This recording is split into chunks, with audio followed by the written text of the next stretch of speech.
it's Miss Josette, and I am here to greet you guys and give you a brief Kids Club message today. I just want to be able to come on and say hello and just join you with you guys and be able to just touch base. Last weekend was a whirlwind. We had Vacation Bible School in person at PHBC, and if you got to be there, we had a wonderful time together.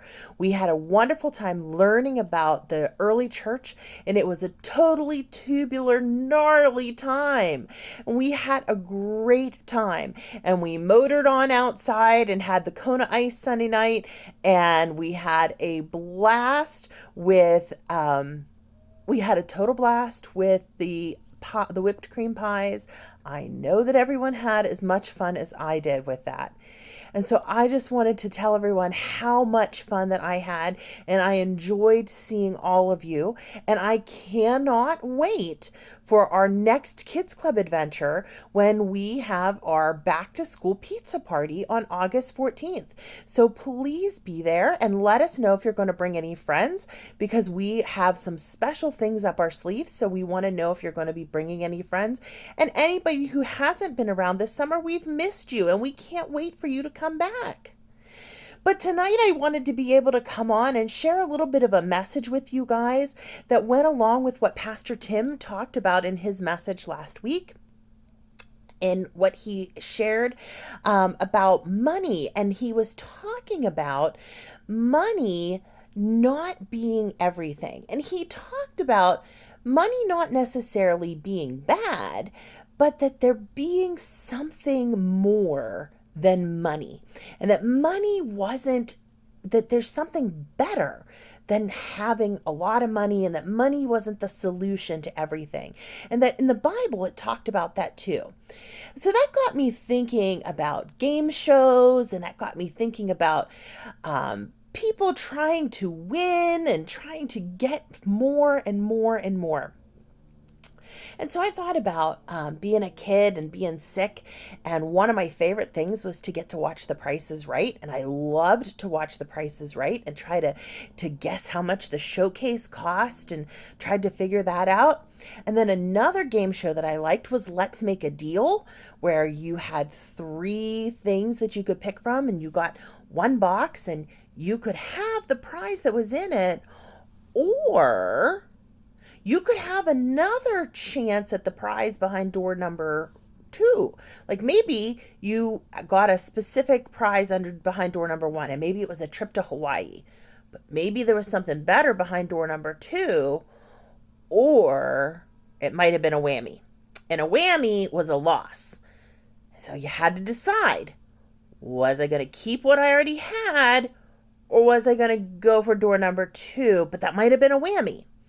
So then that made me think of another game show that's maybe more familiar with some of you guys, which is Deal or No Deal, where the banker gives you a certain amount of money, and you've got all those suitcases, and you figure out which ones you're going to deal with, and you're trying to, by process of elimination, figure out which suitcases still have the $1 million in it.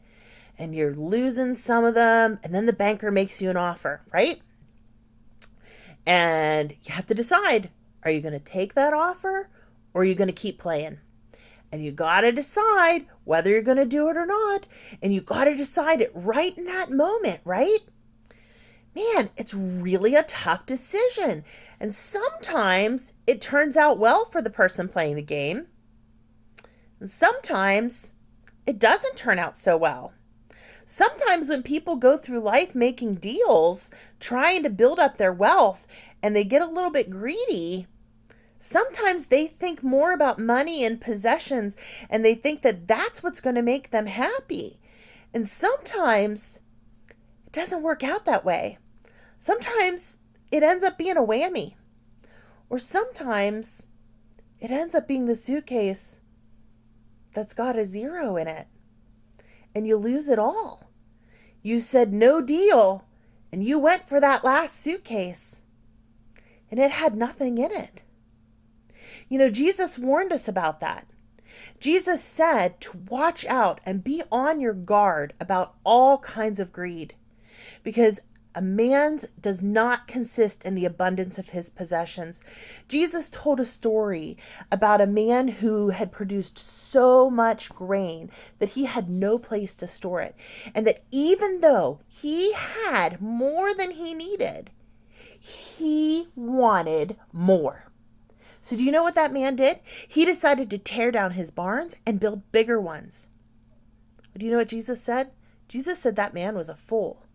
Because when his life was over, he was going to leave everything behind. And he was going to leave this world with nothing. Because boys and girls, I got to tell you, we come into this world with nothing. When we're born as babies, we come into this world with nothing. And when we die, we can't take it with us.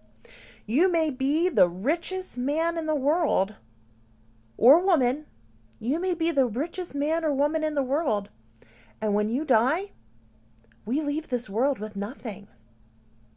Life is not a TV game show, and God doesn't make deals. But do you know what God promised us? God promised that He would supply all of our needs. God promised that He would fulfill each and everything we needed. Now, that doesn't mean that God's going to make sure that I'm a billionaire. That would be really nice. But God promised that He would take care of my needs. He would make sure that I was taken care of and that I have what I need. Now, do you hear what I'm saying? And this is something that Miss Josette and Miss Jamie heard all the time when we were growing up. Is that a want or a need? God promised to take care of my needs. There are lots of things that I want in this life, and we have to be careful about those wants because those wants sometimes lead to greed. And God told us to watch out and be on our guard for all kinds of greed. Greed isn't just money. Greed is sometimes stuff too. And God told us to be on our guard for that. And He has promised to take care of our needs because He loves us. And He will take care of us because He doesn't want us to store up stuff here and be greedy and hold on to it.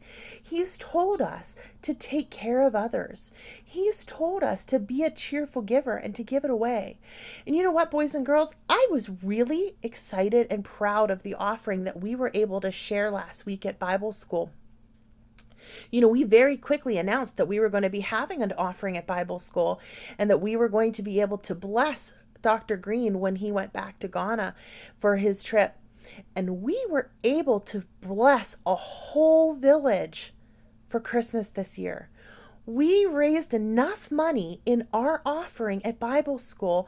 Dr. Green and I were blown away that we were able to be blessed with raising enough money in our offering for Bible school that we will be able to bless a village with Christmas dinner from the KidzKlub and the Bible school at Penn Hills Baptist Church. Isn't that awesome? And I'm sure that we'll be talking about some more fundraisers and some more offerings that we can take to help out the folks in Ghana again through Hope for Ghana, because that's one thing that's a special ministry to us.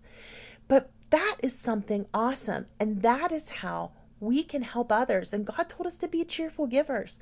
And He is so excited when we do that because we're not storing it up and saving it for ourselves. We're giving it to someone else and helping bless them too.